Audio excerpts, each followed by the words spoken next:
औज़ुबिल्लाहि मिनश्शैतानिर्रजीम बिस्मिल्लाहिर्रहमानिर्रहीम सल्लल्लाहु अला नबिय्यिल उम्मी व आलिहि सल्लल्लाहु अलैहि वसल्लम सलातु व सलामुन अलैका या सय्यदी या रसूलल्लाह। अस्सलामु अलैकुम व रहमतुल्लाहि व बरकातुहू। मैं हाफिज़ मोहम्मद आमिर तारकिया जहांगीरिया रूहानी सेंटर की जानिब से आज आपको जुदाई का एक और अमल बताऊंगा। इससे पहले जो सकोरी का मैंने आपको अमल बताया, कुछ लोगों को उस अमल में परेशानी हो रही है और ये अमल जो मैं आपको बता रहा हूँ, अगर कोई शख्स इस अमल को करे तो दो लोगों के दरमियान जुदाई करवाने में ये भी बहुत तेज़ काम करता है।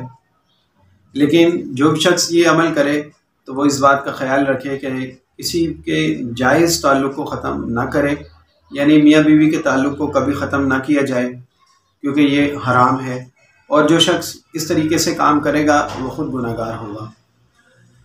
अलबत्ता किसी दो लोगों के दरमियान जो नाजायज़ ताल्लुकात हों उसको ख़त्म करने के लिए इस अमल को अगर किया जाए, या फिर बासा औकात ऐसा होता है कि हमारे घर में या कुछ लोगों में ऐसा भी होता है कि कुछ लोग ऐसे अमल कर देते हैं कि लड़की के ऊपर अमल कर दिया या फिर किसी लड़के के ऊपर अमल करके उसे पागल कर देते हैं, तो फिर घर का माहौल ख़राब हो जाता है और माँ बाप कहते हैं आप वहाँ शादी करें, बेटा कहता है मैं तो वहाँ करूँगा ही नहीं, मैं तो यहीं शादी करूँगा।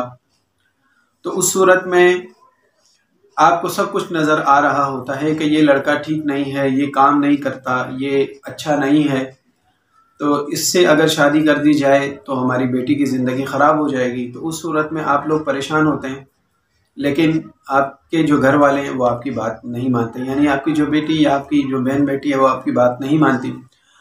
तो उस सूरत में अगर इस अमल को किया जाए तो बहुत तेज़ बहदफ काम करता है। आपने ये करना है कि एक नमक की थैली वो ले लें जो इस्तेमाल शुदा ना हो, उस पर आप वअल्क़ैना बैनहुमुल अदावत वल बग़दा इला यौमिल क़ियामा, इस आयत को आप 300 मरतबा पढ़कर दम कर दें और रोज़ इस अमल को करें। इसमें दुरूद शरीफ और बिस्मिल्लाह इस अमल में ना पढ़ें और पढ़कर दम कर दें। अब पूरे घर वाले भी इसको इस्तेमाल कर सकते हैं, ज़रूरी नहीं है कि ये नमक सिर्फ उसको खिलाया जाए।